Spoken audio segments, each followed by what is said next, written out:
The intake side. Yes. This is a single shaft. Two turbines are there. Yes. This is a exhaust side. Exhaust side. And when the exhaust gas is coming out now, this turbine push the intake that suck the air and send to the filter. And to the Intake manifold. Intake manifold. This RPM is more than 1 lakh kilometer at the rated RPM of the engine. If engine RPM 25,000 ആകുമ്പോൾ ഇതിൻ്റെ RPM 120,000 മുകളിൽ വരും. അപ്പോൾ ഒരുപാട് speed കൂടുമ്പോൾ അതിനെ control ചെയ്യണം. ഈ അൺബാലൻസ് ആകും. So there is A waste gate turbo. ഇത് വേസ്റ്റ് ഗേറ്റ് ഉണ്ട്. അപ്പോൾ എന്തോ വെച്ചാൽ ഈ temperature RPM is more. RPM more എങ്ങനെ ആവുന്നതെന്ന് വെച്ചാൽ നമ്മളെ ഇൻലെറ്റ് മാനിഫോൾഡിൻ്റെ പ്രഷർ കാൽക്കുലേറ്റ് ചെയ്ത് ആ പ്രഷർ ഇനി ഇവിടെ ഒരു പൈപ്പ് കൊടുത്തിട്ടുണ്ട്. ഈ ഡയഫ്രം ഓപ്പൺ ചെയ്ത് കൊടുക്കും. അപ്പം നമുക്ക് ഇൻലെറ്റ് മാനിഫോൾഡിൻ്റെ pressure not more than 2 bar. ആ 2 barനെ മെയിൻറ്റെയിൻ ചെയ്യുമ്പോൾ 2 barന് മുകളിൽ പോയാൽ ഇത് ഓപ്പൺ ആകും. ഇപ്പോൾ ഓപ്പൺ ആകുമ്പോൾ കുറച്ച് എക്സോസ്റ്റ് ഗ്യാസ് ഔട്ട് സൈഡിൽ പോകും. അപ്പോൾ ഇതിൻ്റെ RPM കൺട്രോൾ ആകും. അപ്പോൾ ഈ 1,20,000 മുകളിൽ പോകത്തില്ല.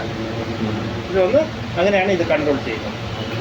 ഇത് നമ്മളൊന്ന് കമ്മിങ്സ് ഫ്യൂവൽ സിസ്റ്റമാണ്. ഇത് is connected to common rail.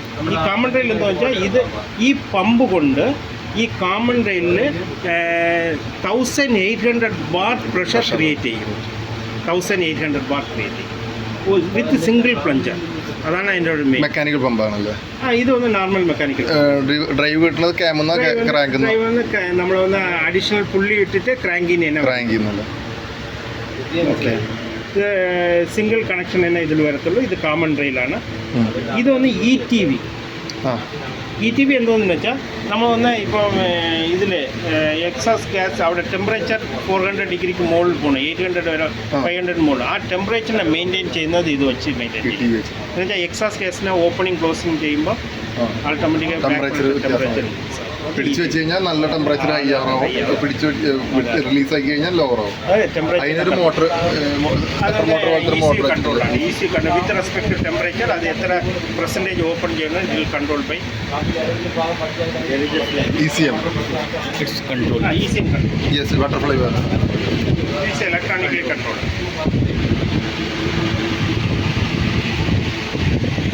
അത് എയർ ഫിൽറ്ററിന്റെ പ്രോസെക്ഷൻ ആണ്. അതെ എയർ ഫിൽറ്റർ ആണ്. എയർ ഫിൽറ്റർ ഇപ്പം choke 40 micron filtration 4 micron filtration. BS6 4 micron.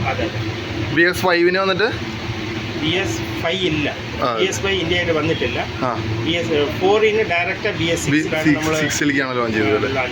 എന്തുകൊണ്ട് ലോഞ്ച് ചെയ്തതെന്ന് വെച്ചാൽ നമുക്കൊന്ന് BS6 ഇപ്പോൾ ഡീസലിന് പറയുന്നത് ഏകദേശം നമുക്കൊന്ന് 2030-35 അവിടെ ഏകദേശം കുറയും അങ്ങനല്ലോ.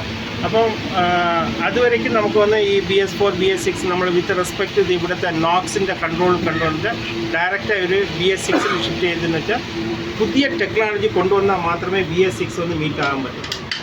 BS4 വെച്ചും ചെയ്യാൻ പറ്റില്ല. BS4ൻ്റെ നമ്പർ ഓഫ് ഇയേഴ്സ് കുറവ്. BS4 നമുക്ക് 3 years തന്നെ കിട്ടിയത്. BS6 നമുക്ക് ഏകദേശം 2030 വരേക്കും കിട്ടും. അതാണ് ടോട്ടൽ ടെക്നോളജി. ഈ ടെക്നോളജി കൊണ്ട് നമുക്ക് ഇനി BS7 മീറ്റ് ചെയ്യാൻ പറ്റും.